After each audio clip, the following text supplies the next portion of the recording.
fabrics and the principles that I speak of, just so I'm not displaying rhetoric.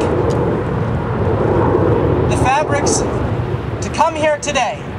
How many of you have been asked by your congressmen to come here today? By a raise of hands. I don't see any. I don't see any at all. That's not a good guess of mine. How many of you here today because you chose to be here? Raise of hands, please. Even if you're a protester, raise your hand. Where does the fabric come to allow you to come here today? Where is that fabric? From us. It's in us. It's in us. How many of you are serving or have served in the armed forces? Raise of hands. Keep them up. I want you to keep them up. How many of you have children who have or are serving in the armed forces? I would ask the media to raise their hands as well if they have children. How many of you know someone who is serving in the armed forces? To do such a thing, to serve in our armed forces, where does that fabric come from? Us. It comes in us. It's in us. The fabric to do so doesn't come from Washington. As good or as ill-intentioned that their ideas may be, it doesn't come from them. It comes from us. You know, earlier today I spoke about unemployment. You're on unemployment. Your compensation benefits have expired. You open up your fridge and it's empty. And I became teary-eyed. My wife and I enjoyed a very good income not too long ago. I am proud to say that my wife is very successful in her healthcare profession.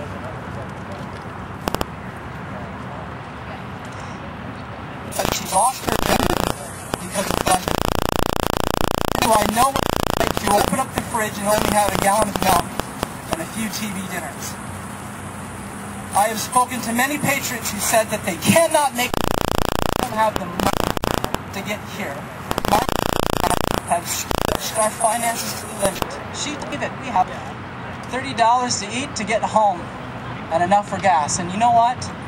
I feel great. I feel great because of it. I know a lot of you are struggling just as hard. Where does the fabric come to keep going despite these obstacles? It comes from within us. It comes from within us.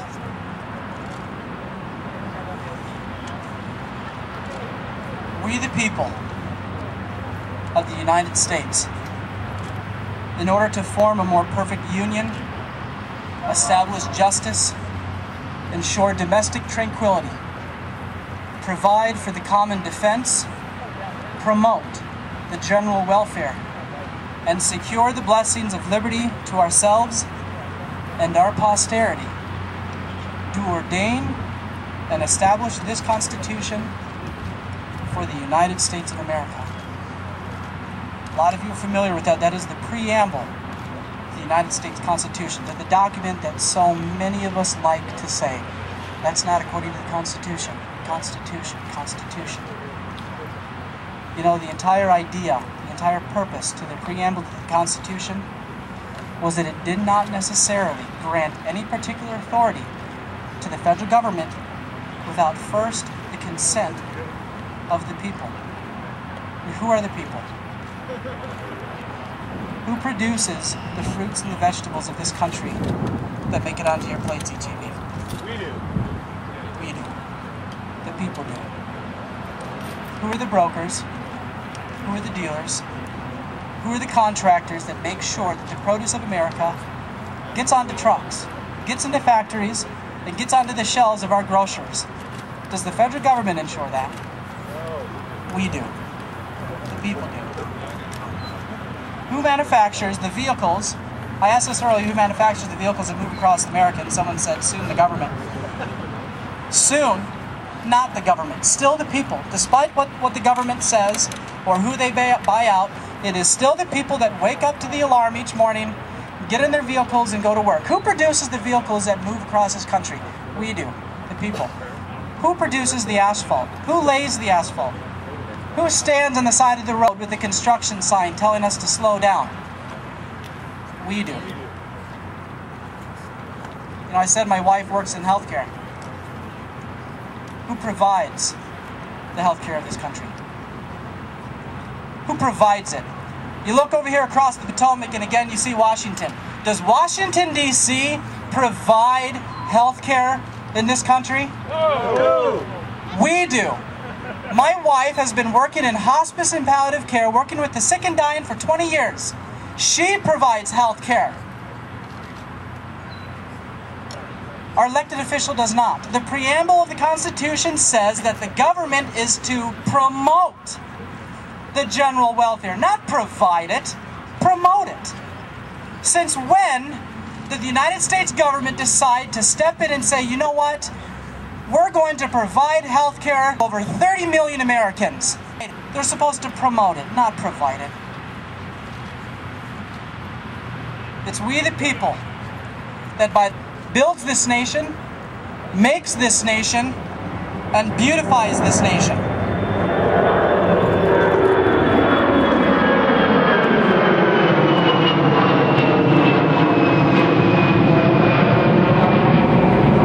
It is we the people that bled the rocks and rills red at Manassas, at Gettysburg, at Fredericksburg, at Shenandoah. I have 3 ancestors that fought for the Union Army. As much as I agree with the South, we had Americans die on both sides. It's we the people that died during World War II on the beaches of Normandy and in Italy and in France. It is we the people that are over in the sands of Iraq right now, that are over Afghanistan. I heard a young man on TV one time, on YouTube, I'm sorry, that said the enemies to the Constitution are not over in Iraq. The enemies to the Constitution are not in Afghanistan. The enemies to the Constitution are across this river. Here, here. Yeah.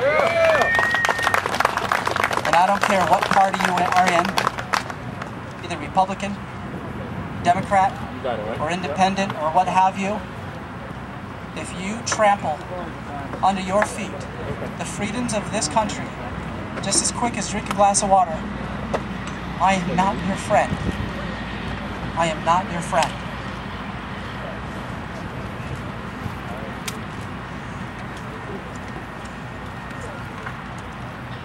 The strengths of this nation originate within us, not in Washington, D.C. And the strength of this nation will never be stronger than the strengths of our own homes. We need to speak about freedom to our neighbors. We need to speak about freedom to our families. We need to speak about it to our children and teach it to them. We need to invite one another into each other's homes. Resolve today to be better Americans towards one another. We can disagree with each other politically. We can disagree with each other's faiths and each other's religions. But as religious as many of us are, one man once taught, do unto others as you would have them do unto you. It's about time that we apply that. Let people yell at you. Let people spit at you. Let them call you names. Let them call you terrorists. Return to them a kind word. Be kind to one another. The fabrics of this nation rests on our kindness towards one another as Americans, no matter whether you agree with them or disagree. We are the pillars of this nation. We need to appeal to the author of liberty for our redress. We need to show up at the polls and vote this November. Vote for who your heart feels you should vote for, not for who I tell you to.